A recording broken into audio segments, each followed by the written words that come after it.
Assalomu alaykum hurmatli qarindoshlar, yaxshimisizlar? Bugun 2024-yilning 27-dekabr juma kech. Bugun men 2024-yillik dunyoning iqtisodiy, Amerikaning iqtisodiy va hamda mikroiqtisod, ya'ni o'zimizga aloqador iqtisodiy masala to'g'risida qisqacha to'xtalib o'taman. Mundaqcha aytgan vaqtda xulosa xarakterli so'z qilaman. 2024-yildagi dunyoning iqtisodiga qaraydigan bo'lsak, dunyoning iqtisodida ahvol COVID-19 degan vabo tarqalishdan burungi ahvolga yetmasmi iqtisodiy ahvol. Ammo iqtisodning asliga kelishi nurg'un davlatlarda har holda yaxshi bo'ldi. Mundaqcha aytgan vaqtda dunyoning iqtisodiy nisbatan muqim holga tushdi. Pul paxalligi ayrim davlatlarda ish ma'muni bilan tizginlanmagani bilan nurg'un davlatlarda tizginlanishga qarab mangdi. Masalan, Amerika deymiz, Yevropa deymiz, Angliya deymiz, bu davlatlarda. Shuna bu davlatlarda bu yil markaziy banklari o'simni bir necha qatim kesdi. Yevropa bankasimi, Angliyaning bankasimi, Amerikaning bankasimi shu 3 oyning ichida 1% kesdi. Bu pul paxalligininki tizginlanishga bo'lgan ishonchning oshganligidan bo'layotgan ish. Ama ayrım devletlerde pul pahalılığı yanılı ağır. Mesela Afrika'daki bazı devletlerde, Türkiye'de, hatta Argentina'da bu devletlerde pul pahalılığı yanılı ağır. Ama biz umumi manzaraya qaraydigan bo'lsak, dunyoning iqtisodini 2024-yil har holda tangshilishga qarab, muqimlashga qarab mangdi desak bo'ldi. Bu O'rta Sharqda bo'layotgan, Yevropada bo'layotgan to'qinish va urushlarning ta'sirini o'z ichiga olib turib, agar urushlar bo'lmagan bo'lsa, yana pakt qarshi bir xil qiyosdan tushsak, o'ylasak, balkim pul paxalligi bunchalik ig'ir bo'lib ketmasligi mumkin. Sabab to'qinish, urush ma'lum sohalarda, harbiy sohada qurol yaroqi bo'lgan talabni kuchaytgani bilan, askar yoki yollanma askarga bo'lgan talabni kuchaytgani bilan, ammo u teshliqqa, har xil tovarlarning yetkilishiga, odamlarning yetkilishiga, mablag'ning yetkilishiga ta'sir ko'rsatdi. Bu xususiy shirkatlar, davlatlar to'qinish bo'layotgan rayonlarga mablag' solmaydi.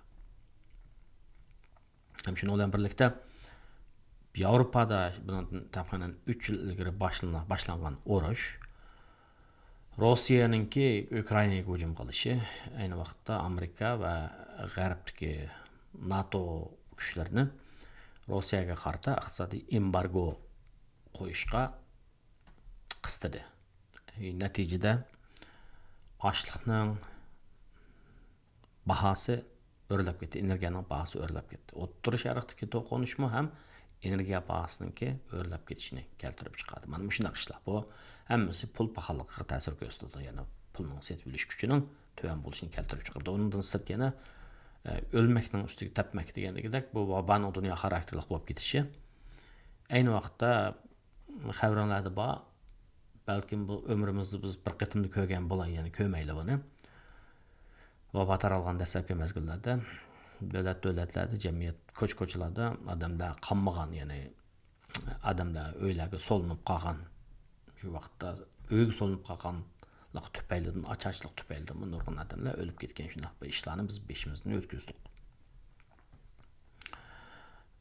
Tarixiy kitoblarda biz o'qisak, ayni vaqtda Yevropada yoki Polonyada shunday vabo taqilib odamlar mancha million odam o'lib ketib ekan degan gaplarni anglaymizmi? Demak, shunday bir vaboni biz beshimizdan o'tkazdik. Ammo fan texnikaning kuchi bilan vaksinaning tizdan fan texnikasi tiz taraqqiy qilgan davlatlarda, Amerika deymiz, Germaniya deymiz, bu yerlarda tizdan tadqiq qilinib yaslab chiqilishi bilan har holda bu ishlar vabo tizginlandi. Shu vaqtda ta'minlash halqasida o'zilish bo'ldi. Qatnash to'xtadi, zavodlar to'xtadi. Hamga kuch qimmat bo'lib ketdi. Bu ham ish haqini biroz yuqori ko'tarib o'tdi. Ham davlatlarmi pul taqatdi. Mana bu Bumu? Yani iqtisadi faoliyatlar bo'lmagan sharoit ostida davlatlarning pul taqtishi, pul besib chiqarib pul taqtishi bu pul paxalligini yig'lashtiryapti. Ammo buning amali o'sim markaziy bankininki o'simni o'stirishi, ya'ni obrotda aylanayotgan pul miqdorini qisish. Hala 1,5 yilning ichida 2022 yil 7 oydan boshlab o'tgan yilgacha bo'lgan aralıqda 1,5 yilning ichida Amerikaning markaziy banki o'simni 11 qatim o'stirish orqali pul paxalligini hozir Amerikada tushadi. Amerikaning iqtisodida. Natijada hozir pul paxalligi hozir bir 3%dan töven ama işsizlik nisbati 4%dan yuqoriroq ahvol borliqqa keldi. Odatda o'simni bak o'stirib o'tib qolsa, obrotda aylangan pul az bo'lsa, shirkatlar, korxonalar o'zining mahsulot mulozimatiini sotolmasa, odamlarni ishdan bo'sh turadigan gap.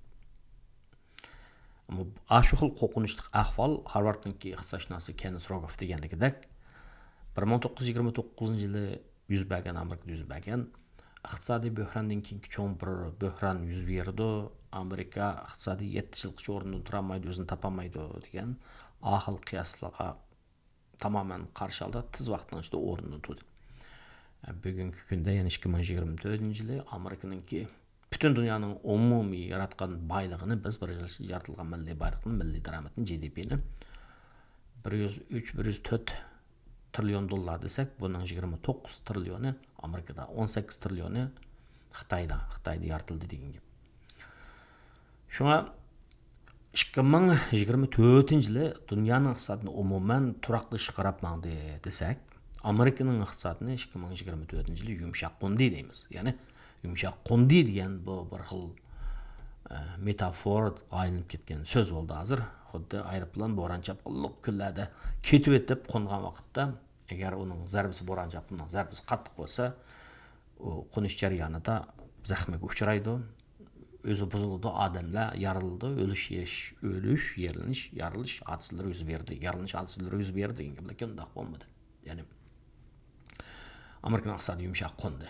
Bo'ron chapqinlarning shu iqtisodiy vaboning, iqtisodiy bo'ron chapqinlarni boshdan kechiribmi, Amerikaning iqtisodida o'simni shunday o'stagan bo'lsa-mu, ammo pul paxalligi har holda tizginlashga qarab mangdi, ishsizlik ortib ketmadi. Texas Amerikaning milliy daromadi dunyoda endi birinchi o'rinni saqlab qoldi. Xitoy bilan bo'lgan milliy daromad jihatdagi farqi zo'rayishga qarab mangdi. Xitoy texi keyinda qoldi degan gap. Bu makrolik iqtisod jihatdan dunyoning iqtisodida bo'lgan ishlar, ya'ni O'rta Sharqda bo'layotgan to'qinish, Yevropada ilib berilayotgan urush bular oxirlashgani yo'q.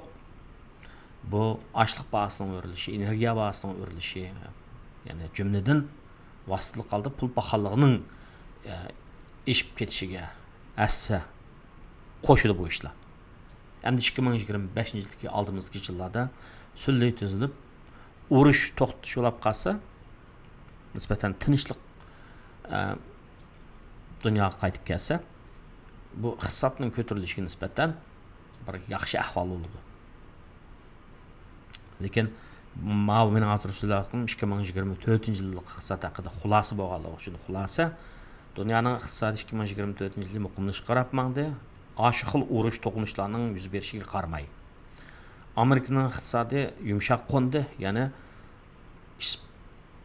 pul paxalligi o'simni o'stagan bo'lsa-mu, pul paxalligini tizginlash uchun u maqsadga yetdi, ammo ishsizlik ortib ketmadi.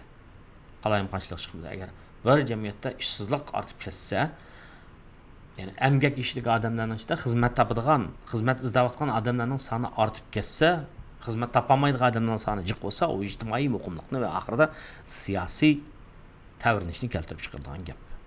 Chunki iqtisodshunoslar nurg'un tadqiq qilish orqali buni son maqtarlashtirib chiqqan gap. Ishsizlik nisbati 1% ortsa nima bo'ladi? Necha ming odam o'zini bevosita holda o'zini o'ldirib oladi. Necha ming 10 ming oila vayron bo'ladi. Ya'ni pulning masalasida bu. Anandan keyin ro'y kasal ortib ketadi, jinoyat ortib ketadi deb buni maqtarlashtirib chiqqan. Albatta o burun yazılgan maqalalar şarait özgürüp turdu. Xuddi biz hazır körüp atkan oxşaş. Xoş. Hem de 2024 yılı iqtisodga ta'sir ko'rsatib atgan narsalar texnikaning kuchi bo'ldi. Bular bu sun'iy aql texnikasining ta'siri dunyoga umumyuzlik bo'ldi.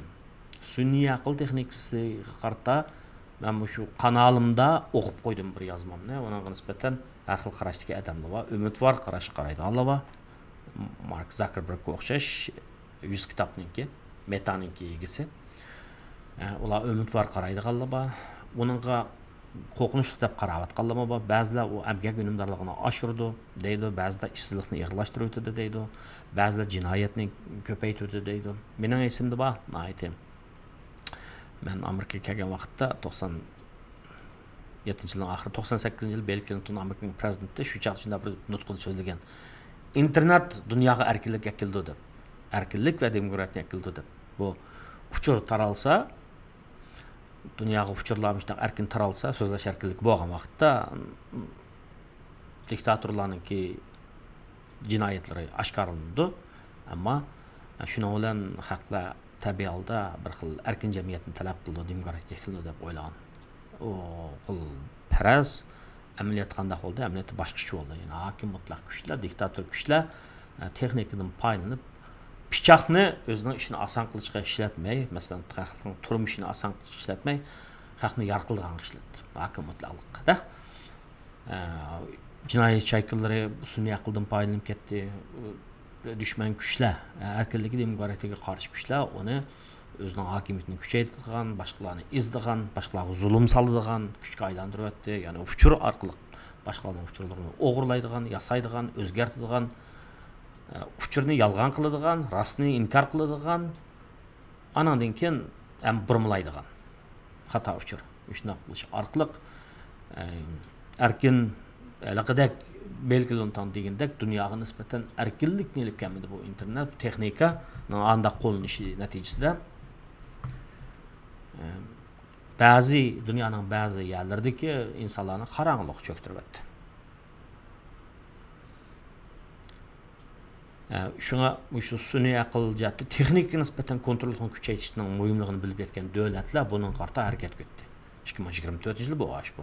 Masalan, Yevropa aşına qildi. Amerikalar texi bu jihatda keynidi. Dunyoda texi sun'iy aqlni, texnika bo'lgan kontrolni nazorat qilish, kuzatish to'g'risida birlik kelgan bir xitobnoma yo'q. Yevropada bular shu xususlarning erkinligini qo'g'dash uchun. Agar sen texnikadan foydalanib xato uchurib taqasan, shaxsning, davlatning nimasiga mandaq qilsang, uning badalini to'laysan deydigan signalni berdi. Ba'zi davlatlarda unda emas. Bu holatga kelmadi. Demak, bu texnikaning ta'siri. Ananikin dunyo 90-yillardan keyin ko'tarilgan globalization deb qo'yamiz. Yer sharilish qizg'inligi hala shu 30 yilda qo'zg'algan yer sharilish bo'rini shamili dunyoni o'zgartdi. Shundan bilan nurg'un masalalar paydo qildi. Shundan natijada davlatlarda o'ng qanot kuchlar ko'tarilib chiqdi. Bular ko'chmanlarga qarshi, anadan keyin yer sharilishga qarshi shunday narsalar barliq keldi. Shunga Hindistondan tortib Yapongacha, Fransiyadan tortib Germaniyagacha huquq ustida turayotgan, yer sharilishini qo'llab kelayotgan siyosiy kuchlar o'zininki o'rnidan qoldi. Amerikada ham shu. Masalan, Trump qayta saylandi. To'g'ri, Trumpning saylanishi yaqin zamon dunyo siyosatiga bir ajoyib ish bo'ldi. Yani nurg'un odamlar bu odamga bilat tashladi degan gap Amerikada ashu kishilar ko'rgan, his qilgan masalalar mavjud degan gap. Bular bu odamning chiqib shuni tuzishini umid qiladi deb, ya'ni tuzalaydi deb ishonganligi uchun. Ko'chmanlar masalasi deymiz, masalan, pul paxolligi masalasi deymiz, anadan keyin boj masalasi deymiz, o'sha yer sharilish masalasi deymiz. Yer sharilish deganda odamlar, mablag', tovar ashyolar, yo texnikalar u yoqdan bu yoqqa uchib yuradi degan gap. Endi ma'qul yer sharilishga qarshi siyosiy kuchlar huquq tutgandan keyin bu ostilaydi degan gap. Trump taxtga chiqmay turiblar dedi-ku.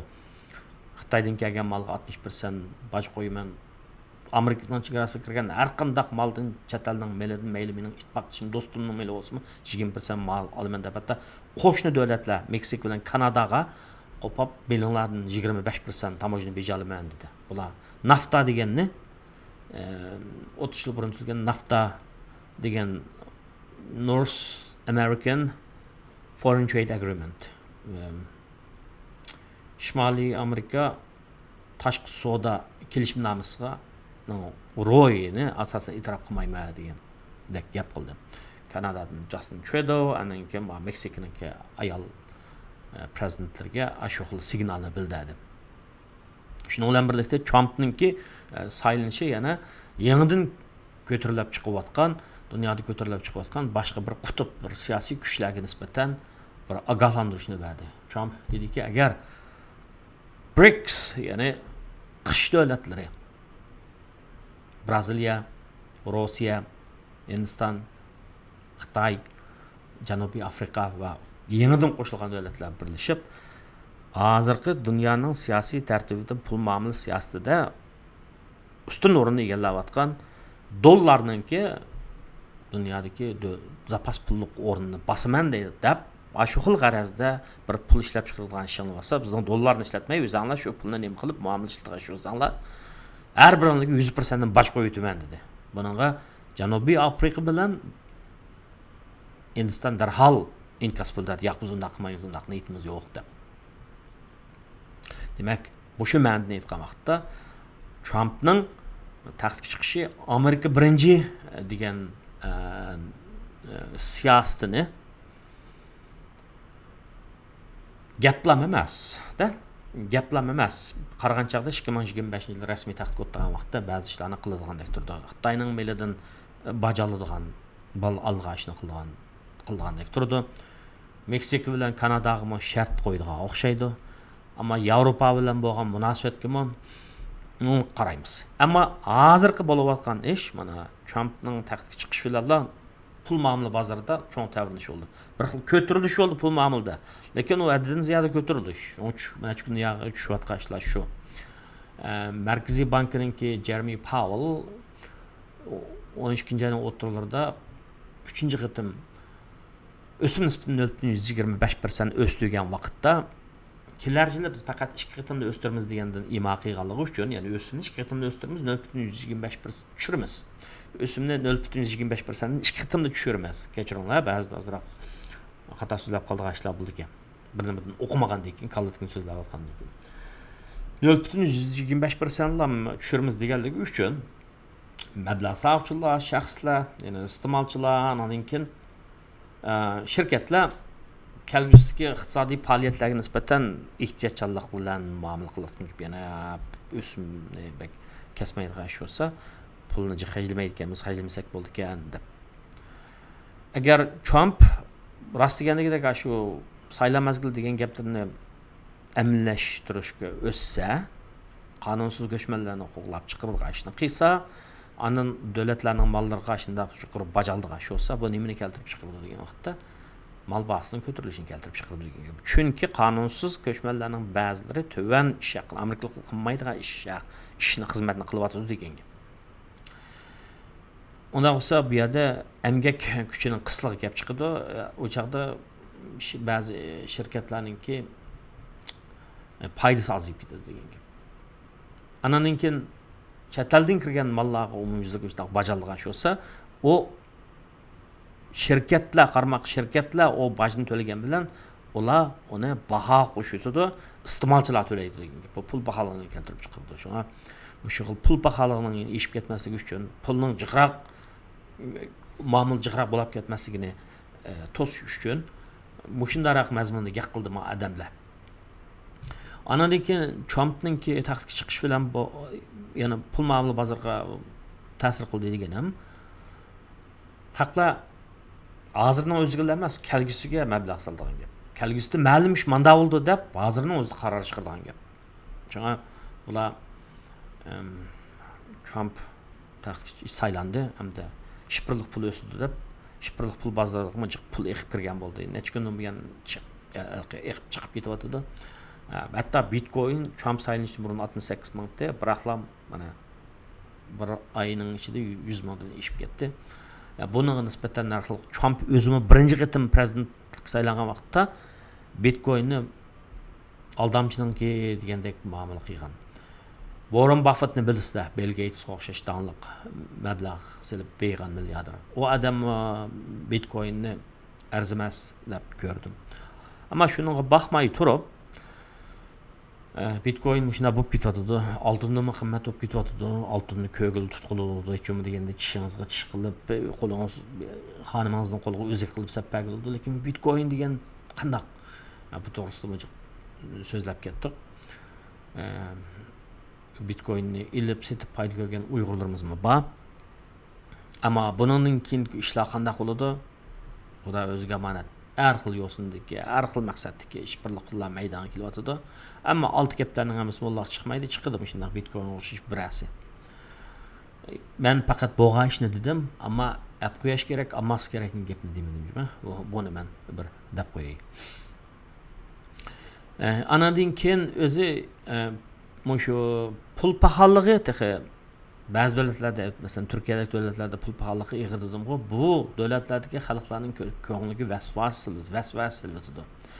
Qazilishdan tortib mablag'lar chiqib bo'lgan nurg'un ishlarga ta'sir ko'rsatdi. Iqtisodning yuksalmasligi, odamlarning ishsiz qilishi, namratlashib ketishi mana shu pul siyosatidagi ketkizib qo'ygan xatolikningki badali bo'ladi. Uni avom fuqaro to'laydi. Baylar o'xshash, yana o'zining go'shini yeb, tishini ko'lab, chini ichib yuraveradigan gap, ammo avom xalq buning badalini tatib ketadigan gap. Ondan keyin abay men deb o'tgandek dunyoning iqtisodida bu yilgi ikkinchi o'rinda turgan Xitoyning iqtisodidir.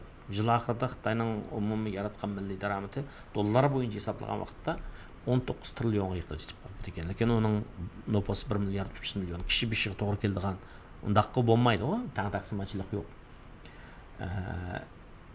Yanılam töven adam beşke sundursa. Umumiy miqdori jihatdan qaraganda dunyoda ikkinchi o'rinda turgan bilan. Ammo Hindiston 5-o'ringa chiqib qoldi. 4 trillion yiqilishib qoldi iqtisodni. Ray Dalio o'tgandan bir Ray Dalio to'g'risida bir so'zlab berdim kanalimda. Uning gaplarini deb berdim. Ray Dalio Hindistonning iqtisodiga umidvor qaraydi. Hindistondan noposi bo'libmi, yosh emgak kuchi, ijodchiligi jihatini aytgan vaqtda ish mengotadi deb qaraydi. Xitoyda hozir stagflation bor. Ya'ni bir narsaning bahasi tushyapsimi? Inflation emas, disinflation. Bir narsaning bahasi tushsa haq olmaydi. Nopos qirilishib ketdi. Tashqi dunyo bilan bo'lgan munosabati yomonlashdi. Bizdek beguna xalqqa askilik qilib qo'ydi, aski bo'ldi demak. U sen Bravo bikamika çaqilib zo'rliq zo'mbol qilib askil qilsan haq bo'ladi sening askiligingni. Shuning bilan cho desa, sen bilan paranglashishdan, sen bilan bir so'rinda o'tirishdan qochadi degan gap. Shunga o'xshash ish. Anandan keyin yoshlar, buvaqlar qurib ketyapti-da Xitoyda. Shunga maktablarda taqilib, yerlik hukumatlarningki moliyasidan chatoq chiqib deganga o'xshash. Andan keyin ömürlük bahsi tushib ketib, paychiga bahsi tushib ketib, shunday ahvollar bo'ladi. Shunga Xitoy hukumatı yaqinda bularni shu quantitative easing, miqdorliq osonlashtirish siyosatiga o'xshash o'sim nisbatini tushiradigan, nurg'un pulni iqtisodga qo'yadigan mush ishlarni qilyotdi, lekin uningki bak unumli bo'lishidan mening ishonchim yo'q. Bu 2024-yillik iqtisod haqidagi makrolıq baranglar. Hamda mikrolıq jihatini aytsak, bu kanalning dastlabki boshlanishi kishilarimizga o'zimiz yashayotgan, masalan, men Amerikada yashayapman. Davlatlardagi pensiya siyosatlarini yaxshi tushunish kerak. Odam degan amana qiriydi, odam degan kuchidan qoladi, ma'lum vaqt xizmatdan to'xtaydi, kasal bo'ladi. Shunday chog'da o'zingda yo'q, olamda yo'q deb cho'nglarimizning deydigan gapi bor. Shu xil hikmatni, shunday cho'nglarimizning hikmatlarini yuragimizda saqlash kerak, amal qilish kerak deb o'ylayman men. Har xil yezimlar bor-ku, yezimlarga qaragan vaqtda ata-bobomizning aql farosatlarining javharlariga amal qilish, anglash, tushunish muhim deb qaraydi odam men. Şu o'zingda yo'q, olamda yo'q deydi. Ya'ni o'zingni har qilgicha kuchingni har qil deydi. Anandan keyin yana nima deydi desa, ustimda ishdan yo'q, etim majamba deydi. Yana Şöhretperestlik qilma deydi. Bu xuddi Morgan Housel'ning, Warren Buffett'ning ilk gaplarga o'xshaydi. Warren Buffett deydi-ki, chiqiming kirmingdan yuqori bo'lmasin. Avval omonat qo'yib qo'lab, mablag' saqlab, andan xajla, ashqinni xajla deydi. Morgan Housel, yani pulning psixologiyasi degan kitobni yozgan odam deydi-ki, sen 100 ming dollarga olmagan mashina, 10 ming dollarga olmagan soat, mana bu sening boylig'ing deydi. Hasham qilishning hojati yo'q demoqchi. Favqulodda 5 kun chiqib qolsa, 1000 dollar, 2000 dollar birdan mendan chiqmaydi. Chiqdi degan taqdirda shaxsning asosi odamlarning hammasi o'xshash emas. Xuddi sizni beqiyotgandek gap so'zga qolasiz. Shunga banklardan ilish kerak, shaxsdan olmas kerak, pulga lozim bo'lgan vaqtda. Agar kreditingiz bo'lsa, inovatli kartochka nomeringiz yaxshi bo'lsa olasiz, bo'lmasa olmaysiz degan gap. Anan keyin xizmatning muqimligi, o'yimlikning muqimligi bu gaplarni deb kelgan. Anan keyin 401k, 403b to'g'risida har xil tax pre-tax baj to'lashdan burun, mashinani tutib qilishdan burun ayirib qo'yadigan ba'zi bir mablag'lar bor, pullar bor. Shularni qanday bilish, ishlatish to'g'risida anan keyin salomatlik sug'urtasidan obdan payini yilda bir qatim badanni bir umumiylik tekshirish to'g'risida anan keyin dunyoning boshqa yerlaridagi o'quvchilarningki Amerikaga kelib o'qish to'g'risida degandek mushunday narsalarni, masalan, sarxillar ma'rif to'g'risida o'qiyman degan odamlar bo'lsa aloqalashsa, deb kelganligimiz to'g'risida deb keldim. Elam bu gapni kuchga ega 2024-yili. Mayli qandoq bo'lishidan qat'iy nazar, o'tganda bir gapni dedim, men bir gapni chiqarib qo'yib, oxirida uningga ega bo'lolmay qolib qoldim. Lekin tirishima, umidimni yo'qotganim yo'q. Ya'ni azroq texnik qilishga iqtisodiy mazmunlarni bir minut shunaqa yo'llab qo'yma degandim. Bir qatimlam video chiqarib, keyin chiqarib olmadim. Chunki nurg'un mazmunni uzun so'zlashga qaragan vaqtda meg'izliq mazmunni 1 minutdan so'zlab qilish tas bo'ladi ekanda. Uni favqulodda tayyorlik vaqt ketgan. Shu sabablar tufaylidan bu gapni deb qo'ygandim, lekin uni amalga oshirmay qolib qoldim. Anan keyin shundoq egilik tiklash to'g'risida, omonat qo'yish to'g'risida, mablag' qilish to'g'risida o'ylaganlarimni, bilganlarimni, o'qiganlarimni ko'pchilikka yetkazishga tirishdim. Avval aloqa deyishdan burun, boshqalar deyishdan burun qilib beqish kerak. O'zim qilib beqib degan gap. O'zim qilib beqib. Azto'la o'ning qapini mablag' sap qo'yma, och ko'zlik bilan emas. Jiqpaydimi, qo'g'ilishib ketmaymi? Uyg'urlarning xalq naqshisi va yar degan ko'ngil xo'shi deb. Shunga o'xshash ozroq mablag'ni uningdan buningga sap qo'ysam, ozroq o'sab qo'ysa, o'zim qo'shib qo'yman degan gap. Ba'zida jambayada qazava paydavayada ziyon bor deb deydi kishilarimiz. Shunga o'xshash ba'zi ziyon bo'lib qoldim.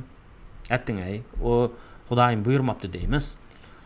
Pushaymon qilishning, asra chekishning hojati yo'q, oldiga qarab boramiz. Unda bo'lsa 2024-yilda bizdan ayrilib 2025-yil kirish oldi turadi. Hammanglarga sog'lomlik, ko'ngil ozodligi, ishonch, umidvorlik, moddiy boylik, ruhiy kuchlilik tilayman shundaqlar. Ham yana butun xalqimizga ham hurlik, Uyg'urlik, sevgi, muhabbat tilayman. Rahmat sizlarga.